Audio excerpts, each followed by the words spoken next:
अस्सलामुअलैकुम। तो आज हम करेंगे चैप्टर नंबर 21 न्यूक्लियर फिजिक्स से कुछ प्रॉब्लम सॉल्व। तो प्रॉब्लम नंबर 1 है हमारे पास, the radioactive element has the half life of 1600 years. After 6400 year what amount will remain undecayed. तो हमारे पास हाफ लाइफ है 1600 ईयर्स और 6400 ईयर्स के बाद कितनी अमाउंट अनडिके रह जाएगी, राइट? तो 6400 ईयर्स के बाद कितनी अमाउंट एंटी के रह जाएगी। तो हम पहले ये फाइंड आउट करेंगे कि लाइक कितनी दफ़ा वो डीके हुआ है, राइट? तो उसमें वो ये है बेसिकली 1 अपॉन ई 1/2।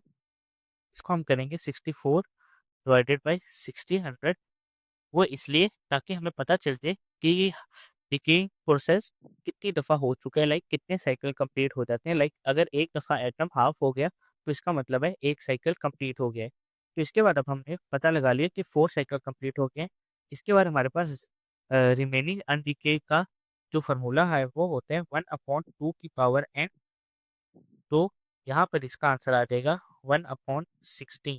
2 की पावर 4 16 होता है। तो इसका मतलब क्या है, जो अनडीके अमाउंट रह गया है वो 1/16 है।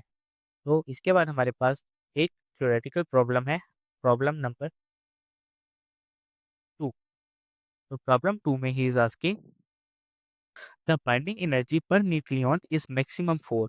तो बाइंडिंग एनर्जी के टॉपिक में हमने पढ़ा था कि जो आयरन होता है उसकी जो वो होती है बाइंडिंग एनर्जी वो मैक्सिमम होती है। और इसके बाद हमारे पास आता है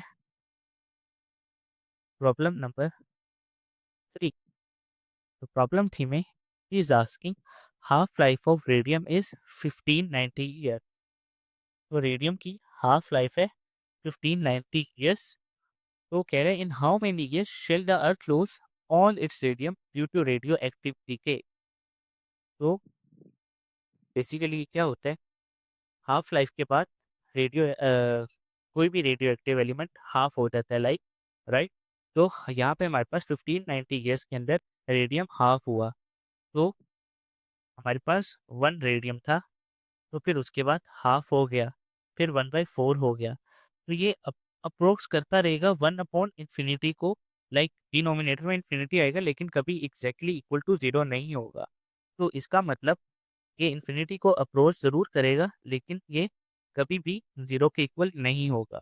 तो यहाँ पर हमारे पास इसका आंसर आएगा नेवर। ये एक थ्योरेटिकल प्रॉब्लम था और काफ़ी इंटरेस्टिंग था। I hope you guys will understand it. इसके बाद हमारे पास आता है प्रॉब्लम नंबर 4।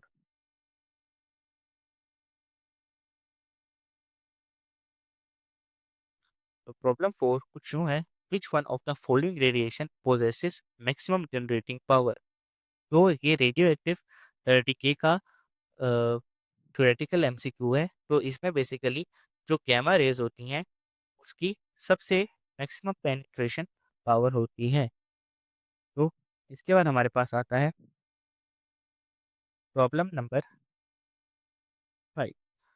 प्रॉब्लम 5 में ही is asking what are the values of A and Z in the following nuclear reaction. तो यहाँ पर हमारे पास एक न्यूक्लियर रिएक्शन गिवन है और वो कुछ यूँ है,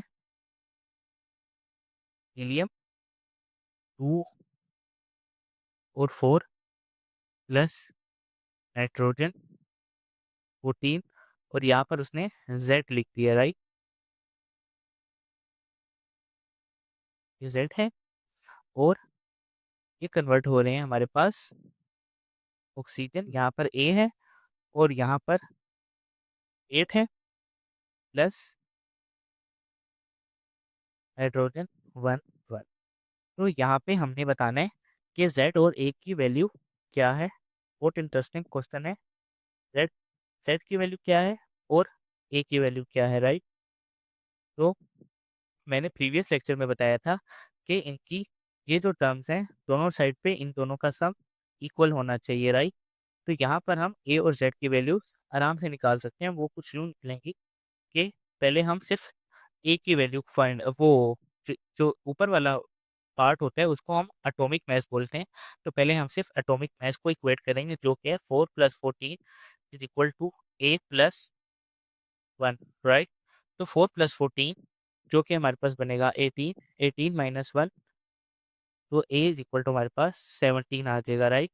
इसके बाद हमारे पास Z की वैल्यू क्या आएगी, तो अब हम Z वाली वैल्यूज़ को इक्वेट करेंगे, तो हमारे पास आएगा 2 + Z is equal to 8 + 1, right. तो Z इज इक्वल टू हमारे पास 8 + 1 9 - 2 7, तो A हमारे पास 17 और Z हमारे पास A हमारे पास 17 और Z हमारे पास 7 आ गया।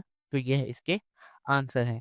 तो इसके बाद हमारे पास आता है problem number 6।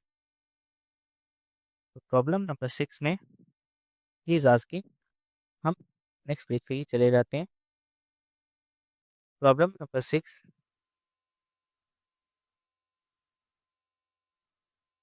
is asking what is the missing nuclei in the following reaction। तो सेम एक और रिएक्शन वाला प्रॉब्लम करते हैं। लिथियम यहाँ पर आएगा हमारे पास 6 और 3 plus, now he is asking कि यहाँ पर क्या एलिमेंट आएगा, राइट। बेरियम 9 4 प्लस H1 और 1। तो इसके हम ऑप्शंस लिख लेते हैं क्योंकि ये ऑप्शंस इसके लिए ज़रूरी हैं। तो इसका पहला ऑप्शन दिया हुआ है हमारे पास हीलियम, जो कि 4 और 2 है, और बीटा ऑप्शन है हमारे पास हाइड्रोजन 1 1 के साथ, और सी ऑप्शन हमारे पास एक न्यूट्रॉन है, और डी ऑप्शन हमारे पास है एक हाइड्रोजन का ही आइसोटोप ट्रिटियम। तो यहाँ पर हम इक्वेट करेंगे दोनों के जेड को और एटॉमिक मास को। तो हमारे पास 3 + जेड इज इक्वल टू 4 + 1 5 है, तो हमारे पास जेड इज इक्वल टू 2 आ जाएगा। इसी तरह हमारे पास 6 + ए इज इक्वल टू 9 + 1 हो जाएगा, तो 10। तो ए इज इक्वल टू 4 आ जाएगा।